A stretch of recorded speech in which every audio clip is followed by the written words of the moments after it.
Welcome to Backstage with Richard Ridge. My guest is one of the entertainment industry's newest breakout stars of stage, screen, and television. He is in New York, right here at the Park Avenue Armory, starring in director Robert Icke's critically acclaimed production of Hamlet through August 13th. Please say hello to Alex Lawther. Well, first of all, I am thrilled to be sitting with you, Alex, here in the gorgeous Armory, and I think we're in the Tiffany room here. Well, first of all, welcome back to New York. How excited are you to be playing Hamlet here? Yeah, it's been 2 years that we've been waiting to make it here because of coronavirus, and so yeah, it feels thrilling to finally to be here and in this extraordinary place. Yeah. So when did you arrive in New York? That's a good question. Yeah. My brain. I think it's been 3 weeks that we've been here, and we have done a full week of previews as of last week. Yeah, so we've been here for 2-3 weeks, yeah. It must be like just surreal for you because you get here, then you start rehearsals of this beast of a show, and then you try to find some downtime. I've spoken to many people over the years who played the role of Hamlet. How much of a beast is this role, and what have the challenges been for you so far? It's been interesting rehearsing a show in one country and then performing it in another. There's something about, another actor said this to me, that it's a very particular thing building a home for a piece in one space and then getting on a plane and performing it in another. And I imagine, as with any country you move to with a play, if you go on tour, the play is always received slightly differently. So our first previews were so thrilling because an English-speaking audience, but an American one predominantly, I imagine. And so there's something exciting about that. They're very vocal. I love New York audiences. I mean, they'll like talk back or just like make a lot of sounds and everything else and really get onto the piece. Yes. It is very different from maybe a London, UK audience in that sense. People are up on their feet, and yeah, it's a real ride, yeah. So what have the challenges been for you so far? Because it's a big role.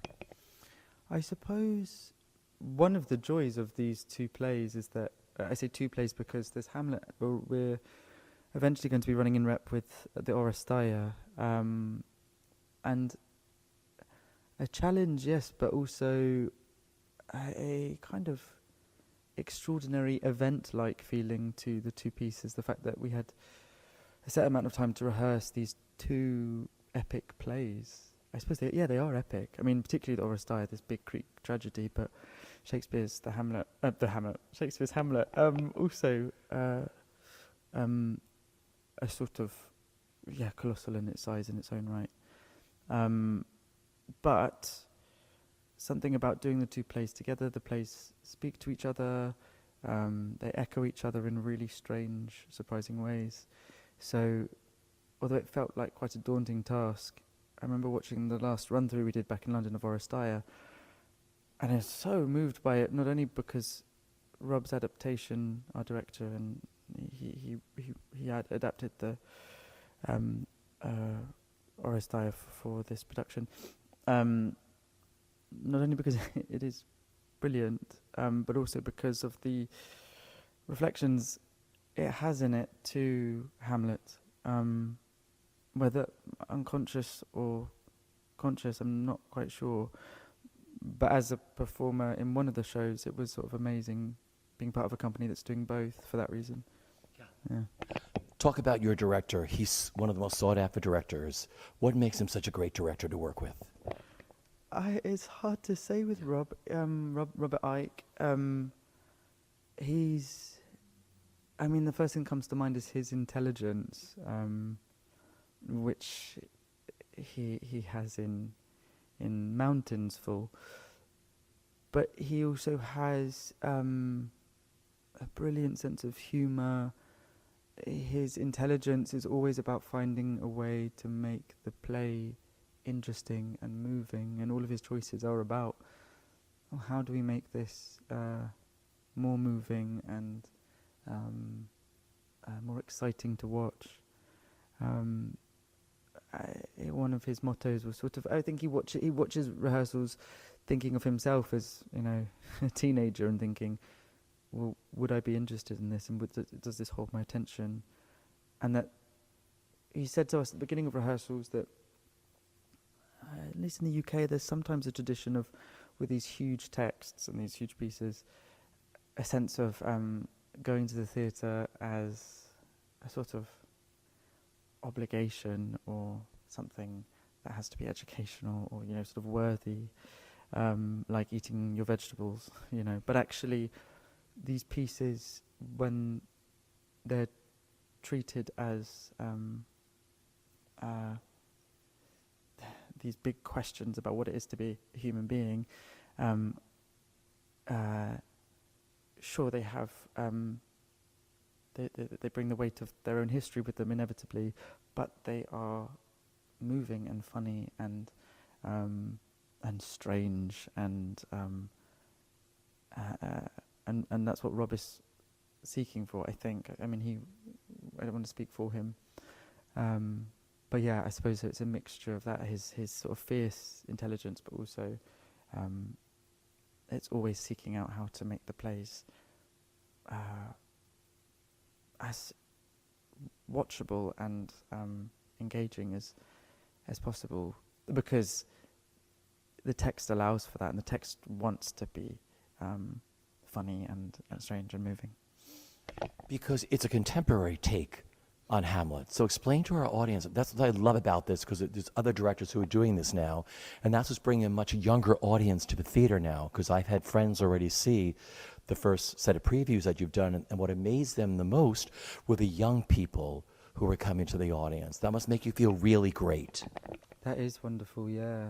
And the play has that at its heart, I think, this jagged relationship between one generation and the next, the younger generation and the parent generation of these young people, and the messiness of that. So I suppose, although it's not spelt out, but there is a feeling that this is a contemporary Danish royal family, because Hamlet takes place in Denmark, famously. And so that includes everything between a system of surveillance, but also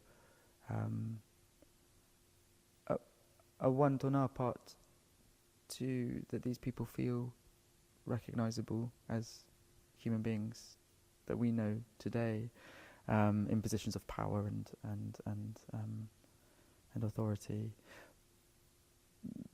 and also it feels like a family. It feels like a recognizable, messy, contemporary family, struggling and failing to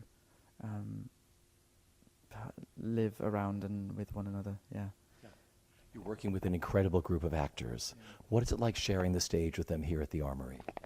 It's wonderful. Our cast is wonderful. I love them, and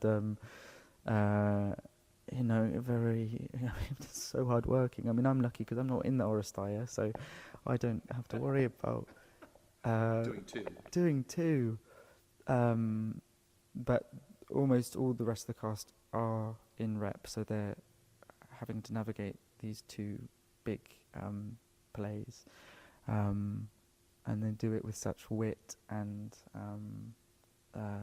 humour and energy. We got off the plane from the UK having rehearsed for a month and a bit, and then straight into tech and straight into previews, and we had one of our first days off yesterday, and we've been rehearsing in the daytime and filming in the evening, so it's sort of a real, it's not easy in any circumstance bringing 15, I think that's 15 of us in the cast together at one point, and everybody is still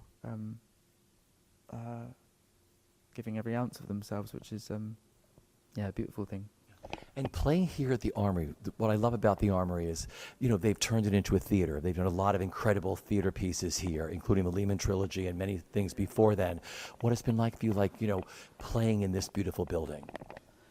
It's quite extraordinary. It feels like something. It feels like a A castle. well, yeah, it does. It feels like a very perfect home for a piece about the royal Danish family in its history. Yeah. I was saying the other day with somebody else about how it's also there's a beautiful sense of the past here, but the space is changing all the time. So we've built a theatre with it inside the drill hall, but when we leave, there'll be another thing, and maybe not a play, but an art installation. I'm not actually sure what's next on the programme. But that sort of ephemeral quality here is so exciting as well, and it's in the middle of New York. Yeah, this sort of castle that at the inside of it is always changing, like a Argonaut. Yeah, it's quite amazing. Well, the last time you were here in New York, you were at St. Anne's Warehouse in that beautiful production of The Jungle. What did you enjoy the most about playing St. Anne's and playing The Jungle? St. Anne's similarly has sort of the building itself is beautiful and quite weighty, but the inside is always changing in its immovable space. And we came from the Young Vic in London, which is a very particular space that changes all the time as well and is built for that purpose, but for theatre, as St. Anne's is too. And it was sort of a perfect home for that play. Sort of the bigger, sort of more commercial West End theatres, because of the particular design of that play, St. Anne's was wonderful. And it was a very different, I mean, here we are in the middle of summer. I've never been in New York at this time of year. Then we were in the middle of winter, and so it felt like a totally different city. Yeah. Well, you've had both of our seasons then. You've had summer here and you've had winter when you were here the last time. Yeah. Yeah, I don't really know how this city survives with the sort of extremes. I remember going out for a jog during the run of the jungle at St. Anne's, and sort of my eyes filling up with water because it's so cold, and then the tears froze. And here I get the subway home, and I'm sticking with sweat by the time I get to my front door. So yeah, it's quite a city of extremes, isn't it? Are you enjoying this time here? Because like you said, the last time you were here was before the pandemic, and now you're back seeing New York through a whole different set of eyes. Yeah, although I haven't, we've been so Busy. so busy that I am looking forward to, once we get into the run and we've sort of carved out our space a little bit with the play, having time to get to know the city at this time of year a bit better. Yeah, and see, on the occasional nights when I have time off to see other shows, and yeah. You're going to have a blast here. I know you're here through August 13th. Was it a hard text to learn? And do you remember that first performance here, your first preview performance here? What do you remember about that night and that performance? So 2 questions. The text, because we were waiting for 2 years to come here. Rob told me 2 years ago, before we knew the pandemic was of course going to hit, learn the text now. And we all had to learn the text before we arrived at rehearsals, and thank goodness we did, because it is sometimes so thorny and so particular and precise that you can't sort of be riffing, sadly. So, that was sort of pre-rehearsal starting, just the, it's the most boring part of any rehearsal process, but so necessary. And then once you've done it, you're free. And then your second question about first preview, I had in my head in the first preview something that Mark Rylance apparently said, I'm not sure, wonderful Rylance, that what's amazing at the end of the play is that you sort of feel like you've lived a whole life in the space of 4 hours, and you're lying there dead on the stage, and you feel as though, you've had your heart broken, you've killed someone, you've lost your friends, you've sort of gained some sort of knowledge of what it is to be alive, all in the space of these short 4 hours, and you're lying there in Horatio's arms. It's quite an amazing feeling, but apart from that, I don't really remember any of the first preview. You took your bow and that was it. Yeah. I think I probably, I also forgot to sort of bow because Rob wanted me to come on and bow by myself. I've never done that before, so I've just forgot and just called everyone else on immediately because I was just sort of on another planet. Everybody who I've spoken to about their first performance in a big Shakespearean play, they say, I remember walking on the stage and sort of taking my bow, and everything else is a blur of that first performance on. Yeah, I remember my first job I did, there was an actor, Anna Chancellor, who said that apparently there's the same amount of adrenaline, I don't know if it's true, it's a nice sort of theatre thing, but there's the same amount of adrenaline in your blood when you do a first night as there is if you've been in a car accident. So this the sort of the brain just becomes amnesia takes over. I think. You made your professional acting debut playing the role of John in Sir David Hare's South Downs. How magical was that debut?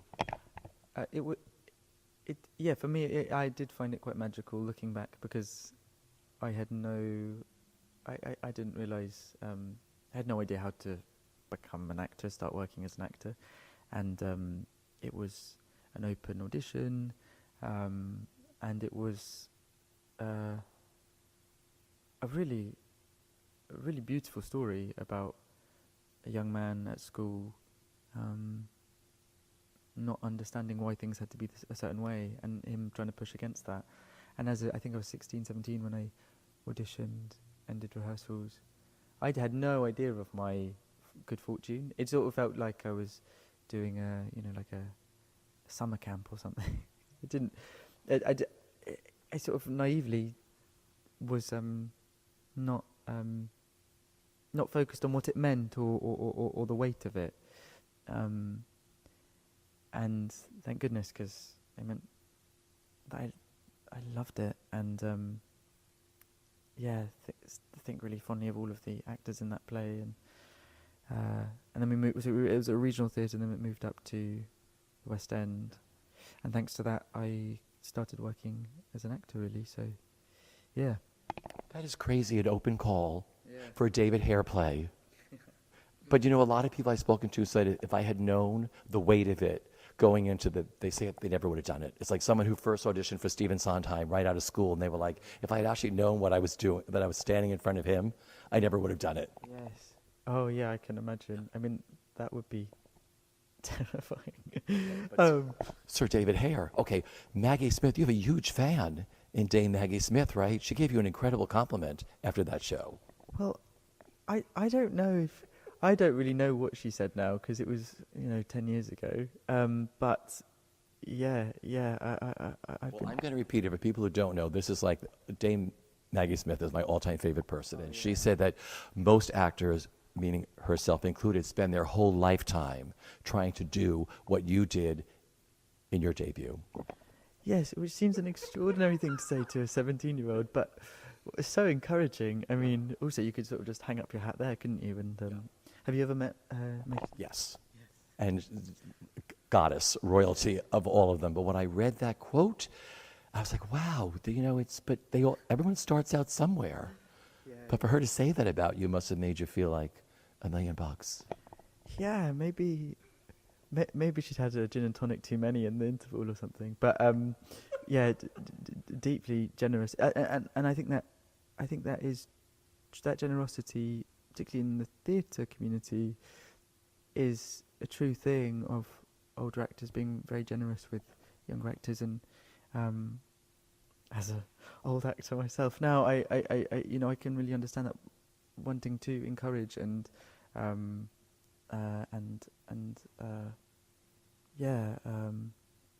celebrate the actors.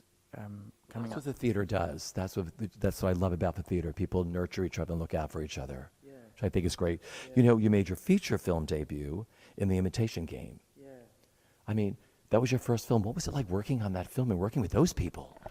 Again, I didn't really work with any of them because I played the younger version of Cumberbatch. So I met him in rehearsals, and then my part of the film was shot separately, so it just sort of felt like we were making a short film somewhere on the south coast of England. So again, there wasn't the anticipated pressure there, which, thank goodness. I mean, Yeah, I was very fortunate for that reason. Yeah. Well, I know we're almost out of time, but I'm going to do a quick speed round with you because I know you have a 4-hour show to do or whatever tonight, right?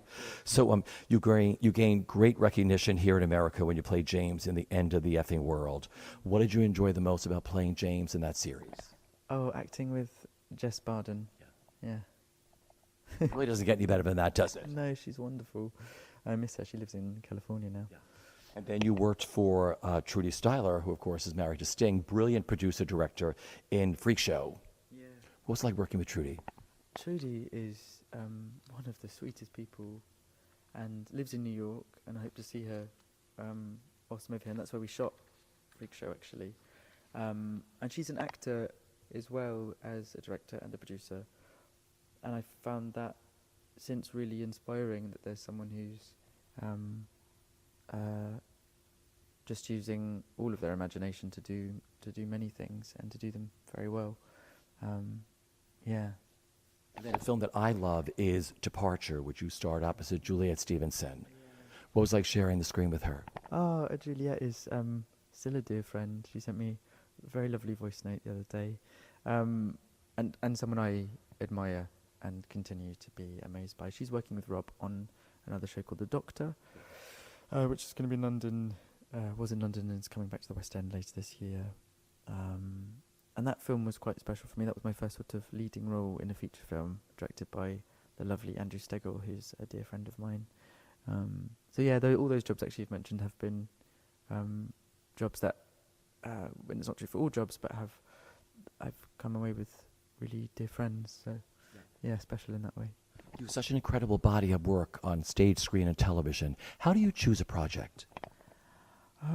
It's a bit of both. It's sort of, you hope for good writing, and also you hope that people want to work with you. So you sort of, there's a lot of crossing your fingers that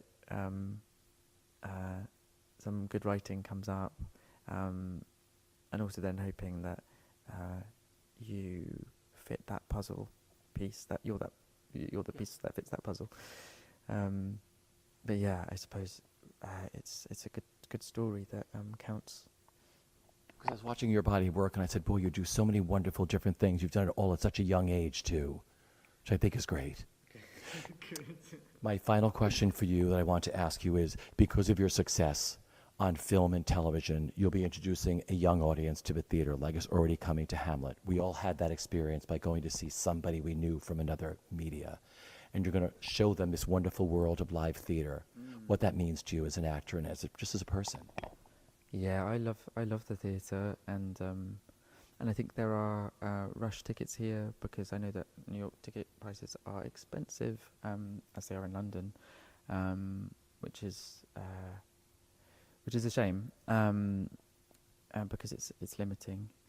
But the experience of being in a room with other people and being part of a story being told, I love being in an audience, so I hope that people enjoy being an audience to our show. Well, have the best time during your run. I'll be catching it next week, and just enjoy yourself. Thank you. A real pleasure to meet you, my friend. Thank you, Alex.